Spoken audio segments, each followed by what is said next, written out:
So alrighty, welcome everybody. So thanks for waiting. So what I'll actually do, I'll just do an overview of the system again, and then we'll go through a couple of kind of features and so forth. I will actually edit the video that we actually did last week as well as this one as well, and then send them off to you so you got them. But as mentioned the other day, I actually do have some step-by-step instructions. Where did I put them? That I'll actually send these instructions. Well, it's not the one, it's the other one. I'll actually send these step-by-step instructions to you with videos to actually show you exactly what to do. So we're actually going to go over these ones a little bit again, because really at the end of the day, if you're using these features, you're really using the main features of the system. One of the things we will be going over is the induction builder. Really at the end of the day, it should be just head office actually building an induction, but I'll actually show you how an induction is actually built. But you're looking at and how it's actually assigned, and which is the main kind of thing that you're going to be doing, is assigning inductions to your employees. So so you're looking at, if you log in as an admin user, which would be the head office logging in, this is what they would see. These are all the registers inside the system. But if I actually come to this section here, when you guys log in for your site, if your site's Canterbury or Hobart or Western Australia or whatever it may be, when you log in, this is what you would see, these site icons. And being that you're all management permission level, you'll actually see this icon here, which is a management permission level. So the management permission level literally has all the same kind of powers as an admin user, but it's actually filtered for the site that you're in. So if this was Hobart, data is actually filtered for the site of Hobart. So if the management selected management icon, this is what they would see. You would not see all this up the top here. Literally, you would see back to site icons, which would actually take you back to this site icon page. So just remember that, to how to get back to that kind of page. But you would actually see back to site icons. You would see the help section, and you would see the log out. It's very important, say for an example for you, when you're using the system, is actually, when you're not using the system, select log out and not just close the window. Because if you just close the window, you're still logged into the system. Rightio, so that's just a little tip. That's just any database, not just this database. So this admin panel is what we're actually going to mainly go over today, because this is stuff that really what you should be doing as per the meeting that we had the other day. Really, adding qualifications to your employees and etc. is probably the first kind of step that you're going to be doing. So this employees icon, by selecting this employees icon, it'll actually bring up a list of employees, but you'll see that this is only 13 employees in this site. The reason being is because they're the employees related to the site of Canterbury, as well as also people related to the general site. So if I actually select this edit icon, well actually I'll go over this entire register to make it easier.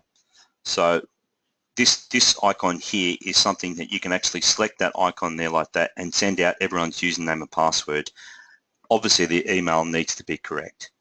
So if they've got an email, you could actually do that, or you could actually do it individually if you wanted to and send a username and password.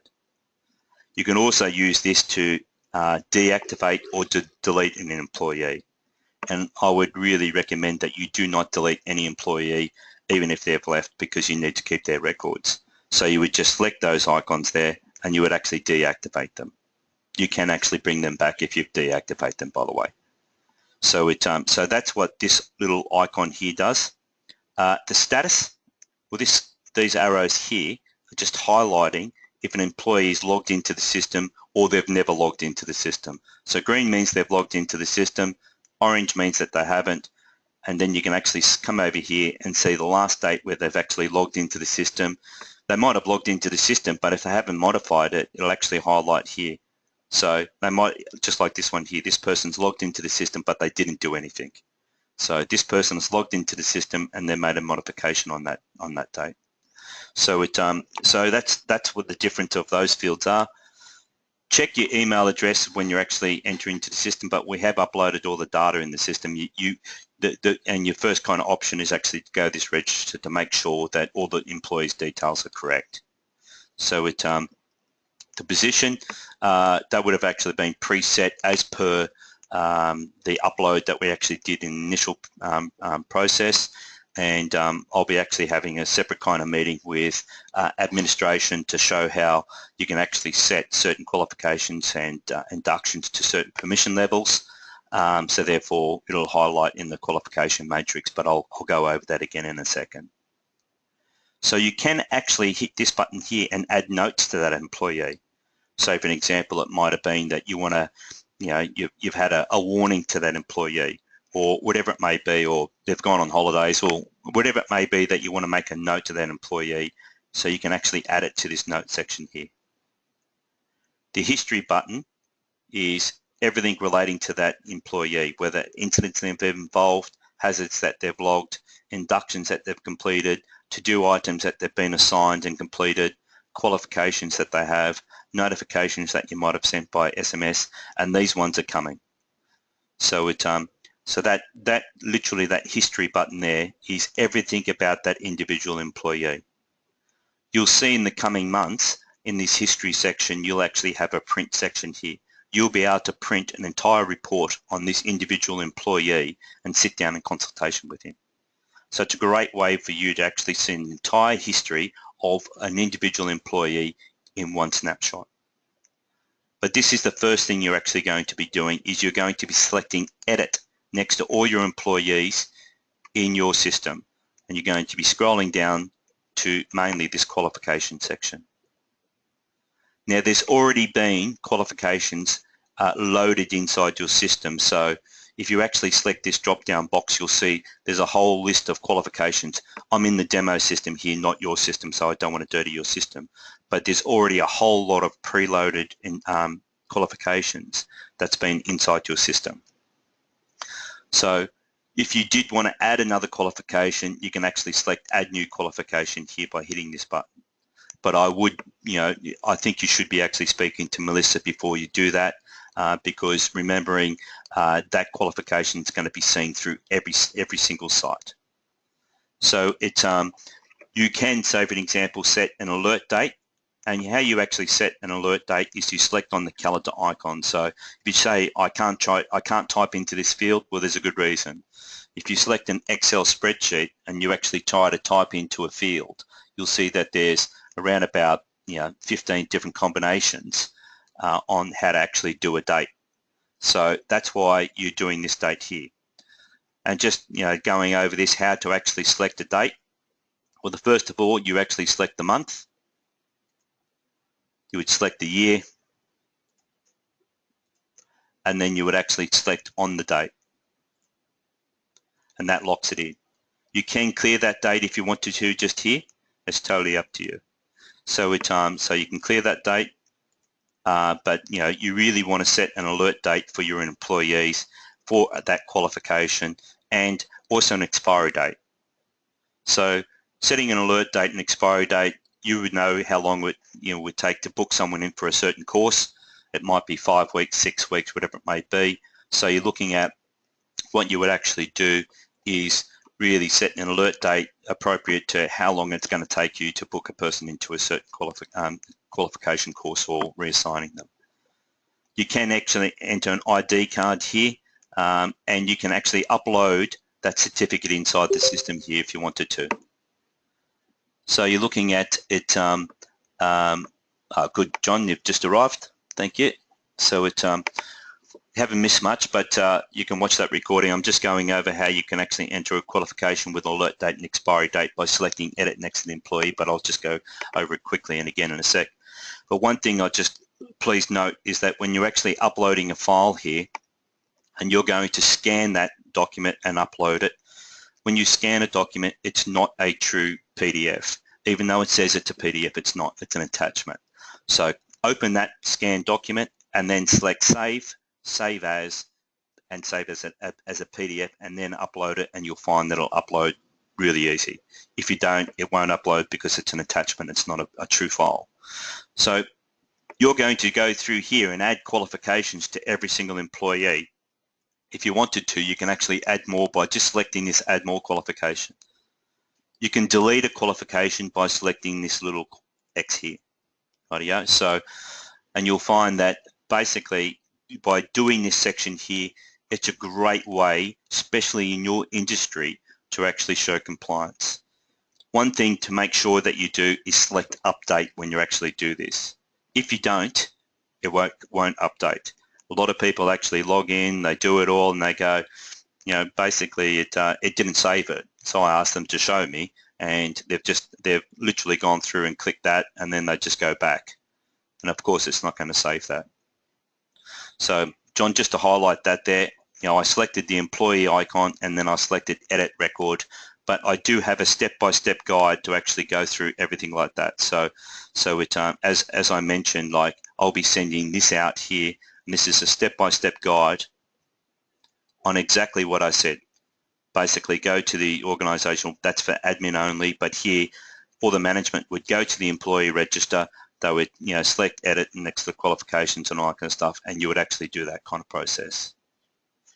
So this icon here is just actually highlighting that a person's qualification date or review date has passed.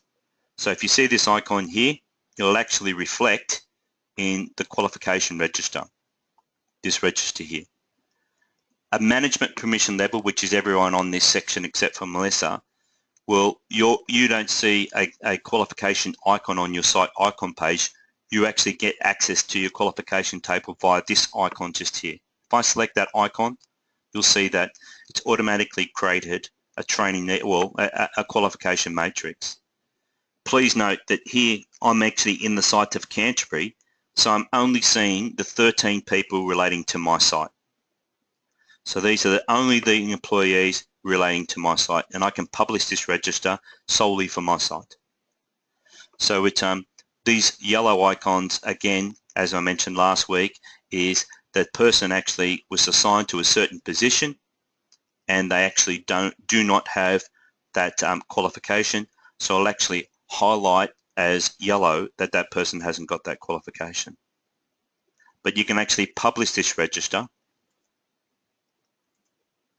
as a training needs analysis if you wanted to, or you can actually publish it, qualifications with the expiry dates, or probably the best way for you to do it is actually publish with a date range.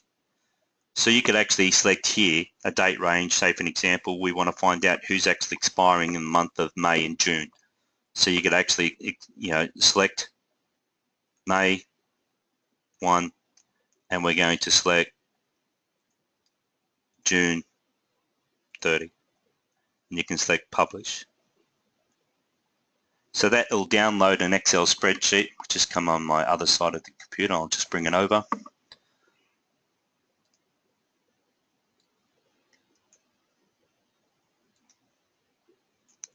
So that's actually brought that Excel spreadsheet over, and with people who are going to expire in that period of time, which is actually saying it's no one's expiring on that date from that site. So you're looking at, even though it's actually highlighting there, so I'll have to get the boys to actually put the ones prior to that. So you're looking at, so this kind of register here, every register has this publish field, but that actually helps you kind of manage everything that you want to do. So if I go back, the back button will always take you back to the previous page.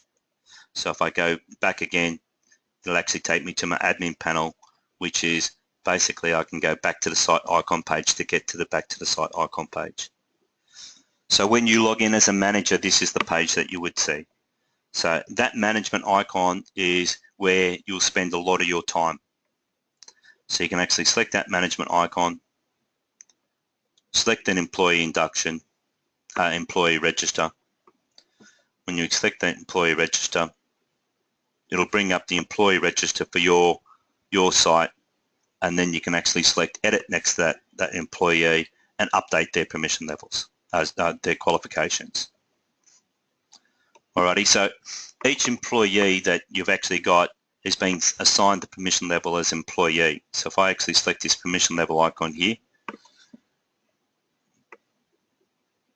boy, better not have internet problems again here.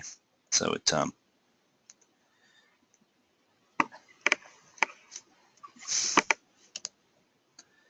is that you've actually got all these different permission levels here. You guys have actually been set as a permission level as management, but really at the end of the day, you want your employees to be, they should be set as an employee permission level. So don't worry about these these fields here. Really, your employees should be set at that field only. So if I go back to site icons, that'll take me straight back to my site icons. So as we actually mentioned the other day, some of the major features, and I'm going to make that the incident form and the hazard form and make them public and send them to Melissa so she can actually send them out to everybody. So really it'll actually get you up and running. So really an employee won't even have to log into the system to log a hazard. But if they do actually log a hazard, what it'll actually do is you'll be able to select this here, and you'll see when they've logged a hazard, it's gone red. And then you can actually select on this icon here and actually go through here and actually do this hazard type. I won't go through all this kind of section here. The reason why is because every single register has this, how does this register work? So it's a great idea when you're actually using the system or educating yourself for the first time is click here and it'll take you to a step-by-step guide of exactly how this works. So you can come down here because you're a management permission level, but it'll actually go through and actually highlight step-by-step every single process that you need to do. So so you don't have to be scared of the system, but you're looking at, this is what this icon here is about. If a hazard has been logged or an incident's been logged or anything needs to be done, even yourself as a management permission level, all you have to do is select your to-do list, and this is going to tell you exactly what you need to do. Really, technically, you don't even need to know how to use the register, because if there's, say for an example, if there's a hazard, there isn't a hazard there. So, but if you did, if you actually, it'll actually have this icon if a hazard's been logged, and when you select on that icon, instead of you seeing that register thinking, okay, how do I use this register? It will basically open up this form straight away. And when you actually fill that form, it'll actually take you back to your to-do list, where again it'll actually have a pad. When you actually select that pad, it'll actually open up your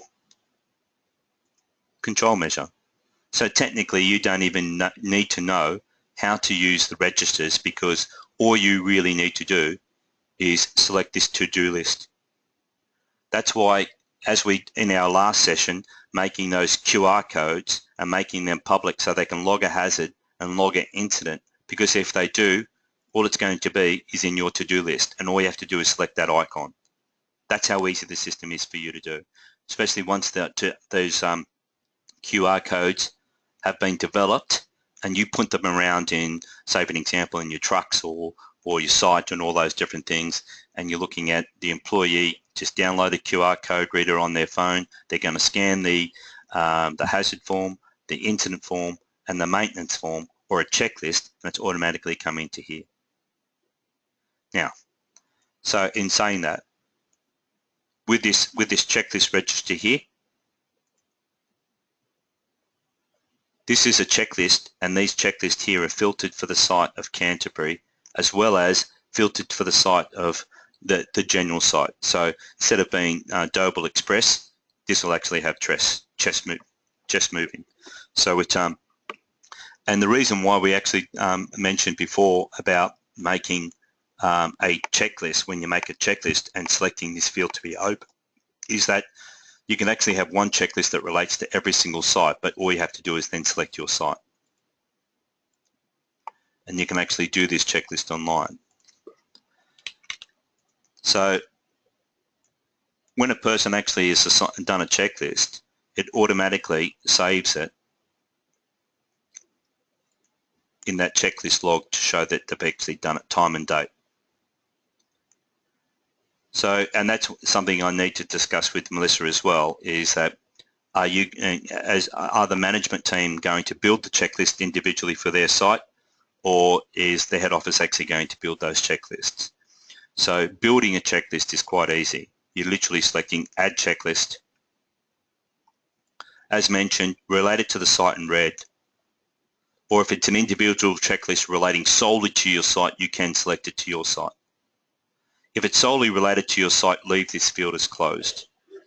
If it's something that's done from head office, this site we've actually left as open, and that opens that field so that field can be changed when we just select that view.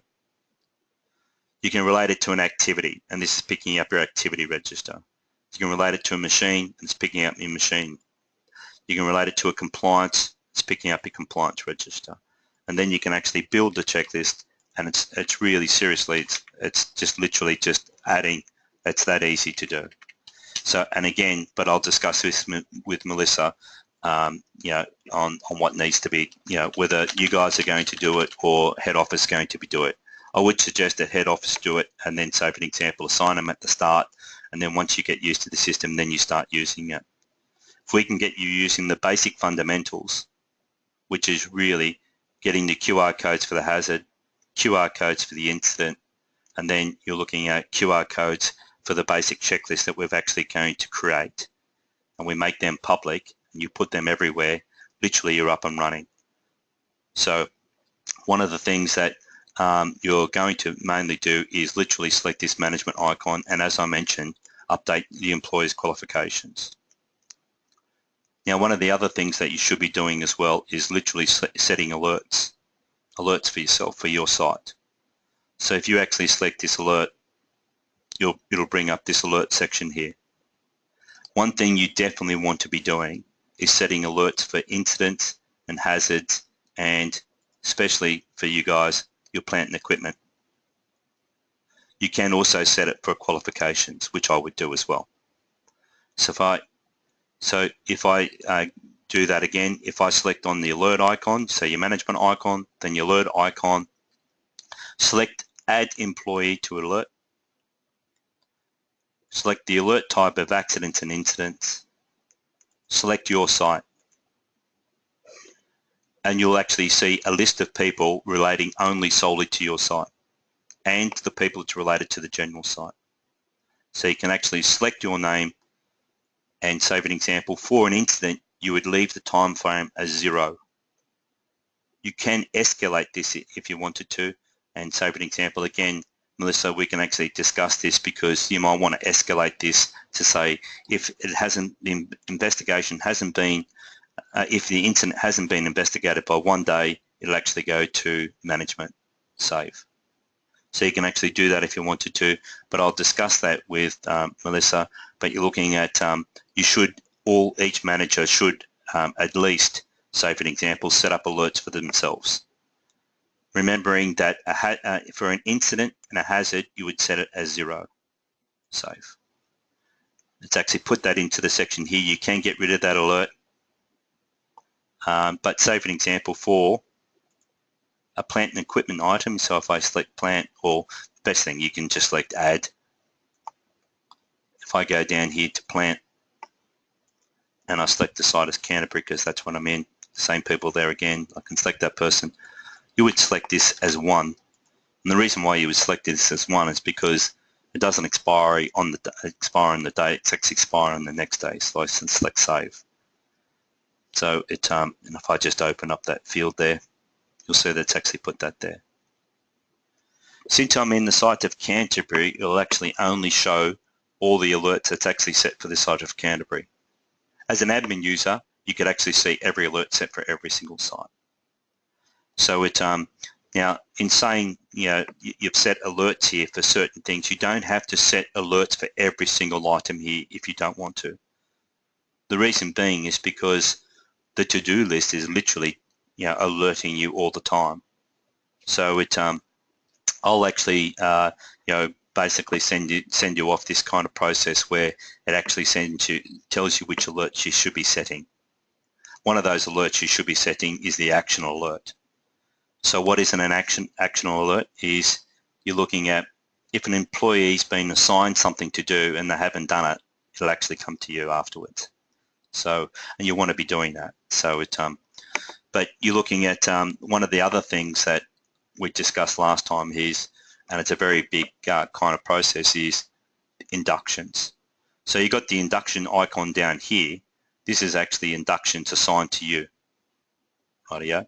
But again, really, it's just easier for you to say to the people, just select your to-do list, and it'll actually highlight anything they need to do. And if they've got an induction assigned to them, they hit the view icon and it's going to take them to the inductions.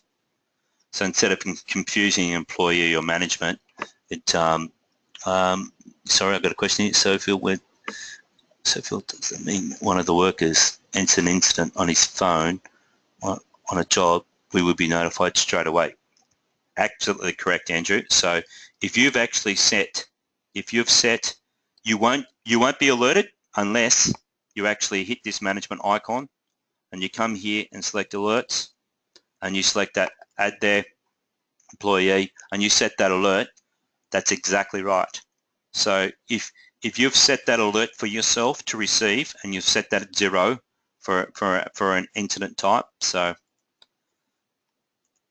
for your site kind of thing, what that's going to do is as soon as that employee, for an example, scans that public QR code and fills in this form, you're going to get email alerted literally straight away. Okay, so and then that's a great way for you to actually, instead of doing the old paper-based trail and maybe not even finding out that there's an incident for a day or 2 days, and then you're panicking and all those different things. So this here, that employee scans that QR code, you can actually have an incident straight away. That's why, as I mentioned in the last time, I'm actually putting these QR codes in a little frame for you and sending them out to you. So you'll have an incident QR code, you'll have a hazard QR code, and you'll have a checklist QR code depending on, I'm going to do one as public and then basically then you guys can actually do the rest, because I'll send you out, or I'll show Melissa or Mark Celadoni can do it for you as well. But they'll scan that QR code and, say for an example, if they select no and there's an action, that's also going to go into your to-do list. And you know how I mentioned that you should actually set alerts for actions? Yeah, that's where you're going to get email alerted straight away, Andrew, that an action is actually needed because they've actually selected an action needs to be done. So really when it comes down to it, oops, sorry. If I actually just come to this site again, if I select this management icon and select alerts, really at the end of the day, the alerts that you should be developing for yourself is incidents and accidents, actions, hazards, and plant items. And you might want to also do qualifications. All the rest really are more of a head office kind of process, because you're looking at not only that, they're kind of more of a head office kind of thing. You can actually set it up for emergency procedures and alerts for your individual site if you wanted to. But I'll have to speak to Melissa about that, because there's a bit of work that needs to be done inside the system to get that done. But that's kind of more of a head office thing at the moment. If we can get the basic fundamentals of you guys using the system, you're going to really get some good value out of the product. So you're looking at accidents and incidents, actions, hazards, plant, and qualifications is probably the alerts that you want to initially set up. But I'll send you an email and I'll add it to that little list here, alrighty, and what to do. So you're remembering that if I select that management icon and select alerts, so if you don't know what to do, all you need to do is just go to this help feature here. And if you type in alert, how do I set up and manage alerts? Here's a step-by-step guide on what to do. So see how that's exactly what I just said there? It even tells you, say for an example, If you can't see your name here and you either selected the wrong site that you're not related to, or you don't have an email address. If you don't have an email address in the system, well, you can't receive an email alert. That's why that will highlight that. Okay, so so you're looking at, this tells you even the problems. Okay, so if you do have any problems remembering, select this help button and then just type in here what you need to do. Okay, and it'll bring up all the different things that you might have a problem with. And then if you've still got a problem, see this submit ticket, hit submit ticket. You've all got access to a submit ticket. You would enter it in and say, I try to set up an alert, or couldn't see my name. Or try to set up an alert, wherever it may be. Or I've set up an alert and I'm not receiving the email, which is a common one, because the reason being sometimes your server might be blocking that email. So you're going to make sure, if that is happening, check your spam first. And when you check your spam, you might see the email, right click on that email and select accept, and then it won't go to spam ever again. If you can't see it in spam and you can't see it in your email box, put in a ticket, and then my response will be, you need to speak to your IT team to block or release your firewall to release as per this email address. So but it's easily solved and all that kind of stuff. So so we can get that done. Excuse me, Phil, can I just ask a question just to clarify? Because I know there was a question when we asked for all the information about employees, whether they needed to have a company email or whether they could use their own private email. So we, for example, in our office, we send all of our pay slips to the team to their private email addresses. Yep. Instead of printing out their pay slips, we send them electronically to them every week, and we just use their private ones. So clearly we can use their private email addresses. Absolutely. In the system. Yep, you can use private email address. That is absolutely fine. So Thank you. All right. So and then so you're looking at setting up those email alerts are really imperative for you to actually know what's going on. Setting up all other things inside the system. Say for an example, if you did build a checklist, if you did, so and if I'll select edit next to this one here. If you did build a checklist to make this person responsible, so if I might just to make a person responsible to review this checklist, not to do it. If you type in your first initial and you select plus sign over here, on the date of the 4th of the 12th, 2017, this checklist for review will automatically come up. Okay, so when you actually, and there's two different kinds of, in the to-do list, you're looking at, if I select this to-do icon, if it's actually due for review, it'll bring up a pad and open up that checklist like it was. But you've actually assigned a checklist to be undertaken by someone, it'll actually have this view icon. So just remember those two different things. Edit means that someone's actually due to review that item. This view icon means that it opens up the page for you to do it. So if that makes any sense.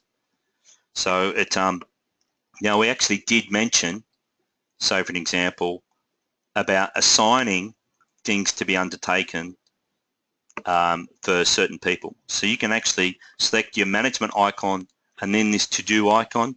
For an admin user, you would select the user admin dashboard, but your to-do icon here, you can select the to-do icon and you can select add to-do. And again, this is in the step-by-step instructions. You can select your site. You can select a checklist. You can select whatever it may be that the checklist is. And you might select it, whatever it may be that it needs to be done. And you might select it, it'll bring up only your employees for that site. Send alert, yes, save. If you haven't done anything right, it'll actually tell you the mandatory fields that needs to be done, whatever it may be, which is the date due, first date due. You can actually select on that date, but just select on this one here, just say the first date's due that date, or it might be that you want to start it next week. Alrighty, so you can select save, and it's done. It's emailed that because I selected email alert for Aaron to do that checklist. Fitness for work checklist is in your management to do section. But if I go back to the side icons, in Aaron Gisberg's to-do list, all he has to do is select this here, and you'll see that his checklist will be sitting here for him to actually do that fitness for work. And because I selected daily, it'll be in there every single day. So it's a good idea as well. So if I just go back to side icons, I'll just show you that feature again. Management icon, to-do list. This is your master to-do. The one on the site icon page is literally the the icon that you use to do it. But this one is this list here is the master to do, is where you set things to be done. So add to do, always in the right hand corner. Select your site. It might be that you want to do, say for an example, you might want to do an emergency procedure, whatever it may be for fire, and you want to schedule that every 6 months, as you should. And the first date you're going to be doing it is in June. It's going to alert this person, put it into the to-do list, save. So a great idea for you to actually do and set up all your things is literally go to your to-do list and select add to do, and in your site here, it might be, remembering this is picking up every single register inside your system. Assign things. It might be plant and equipment. You know what, it's this company vehicle here, and I want that to be every 3 months scheduled, whatever it may be, starting from this date. This is the person I want to get it, save. So by doing that, what you're doing is literally programming this icon here. So when the employee actually selects that, the person you've made responsible, those items will be just seen here in this to-do list. It's a really good feature for you to automate things. So you can imagine you could automate those things for yourself, which you should be doing. And all we're going to do is we're going to be making your hazard QR code, your incident QR code, and your maintenance request QR code, and a checklist QR code public. So all they have to do is scan it, and it's going to come in your to-do list, but you're going to actually select items for the employee to do. Now, in saying that, the employee must log into the system to actually see this to-do icon. It's not public, and it can't be, because it's only the individual employee that can actually scan it, instead of having anyone scan that icon. So an employee must actually select this to-do icon to do something. Log into the system and select this. So in relation to inductions and so forth, is that, yes, this is your induction icon here, but if you want to actually assign inductions, you want to go to the employee register. You build inductions from this icon here, but it's more of a management thing to do here. It wouldn't be an individual site. So but you're looking at, let's select the employee icon. So you had the qualification icon here, but you've got the training table here. If I select that training table, it actually brings up, and again, only for the employees related to the site of Canterbury and to the general site. And it brings up all the inductions inside the system up the top here. Excuse me, Phil, can I just let everyone know, at the last board meeting, last CHESS board meeting a couple of weeks ago, in the WHS or OHS section of the board meeting, Kim and I did notify the board that we will be reviewing the CHESS Moving Handbook, which will also include the inductions as well. So just to let everyone know that we as an OHS committee are reviewing the handbook and the inductions. So you don't need to set up the induction in this system. We as a committee will do that, okay? Because it needs to be reviewed. And Melissa, will you be assigning to everybody then? So really they don't really need to know this, really, do they? So no, because we'll set it up with your assistance to make sure we've done it correctly, but then we will assign it to everybody, yes. So you're looking at, but say for an example, that's good to know. So head office will do all that, but in relation for you to actually see that the employee's actually completed inductions, you can actually select this training table, and you will actually see, if it's red, it means that it's overdue. They haven't done it. So if it's, say for an example, blue, you'll find that it's completed. So Phil, can I just ask another question too, because this was a question asked of me recently from the group. With existing employees who have already done inductions, we can actually upload evidence of them signing off on the current induction, can't we? Exactly right. So if I select that management icon, and if I select that employee, this is for a management permission level. So it for you, you'd just be selecting this training table straight here, buddy. So it and what that does, you can actually select, if it was Aaron Gisberg, you can select manage induction, and that's exactly what this green plus sign is here for. Okay, so you can actually enter the date, all those details, and even upload that document. Remembering, if it's a scanned document, you need to open up again, save it as a true PDF, and then upload it. And then what that's going to do is, yes, it's going to save it in here, but in the employee's history button, so if I go back to the employee register, remembering this history just here, it's actually going to highlight it here. And if you actually select on that, what it'll actually do, it'll bring up that, and even to the point it'll have the document you've uploaded just sitting here. Okay. So the team or the managers for each site don't have to redo the inductions because it's a new induction system on this system. They'll already be signed off with our current inductions. It'll just be recorded this way. That's exactly right. That's exactly right. So, thank you. But what you could do is set a review date when you're actually uploading that. So therefore, it's actually a sign for them to actually do it again, whenever it may be. So, yep. So the inductions that you've completed before, you're using this just here as a record-keeping tool. So it and the reason why you do want to enter it inside the system is that if I actually select that management icon and that employee icon and that view icon, and I print generate ID card, it's going to bring up all the things that person's done here. So I'm actually adding inductions inside here as well instead of just qualifications. So you'll see that in the coming month or so. So it'll actually have not only their qualifications but also the inductions they've actually completed. So you can print out that ID card and actually highlight that employee's actually up to date, with their ID card. It's probably a good way for you to actually show it. So as I mentioned, is that I'll actually be sending this kind of step-by-step kind of process again. These are all got, say for an example, little kind of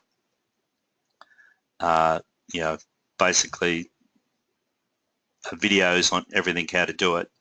But really, at the end of the day, is that all you got to remember as managers is when you log into the system, this to-do icon is you set things up for yourself to do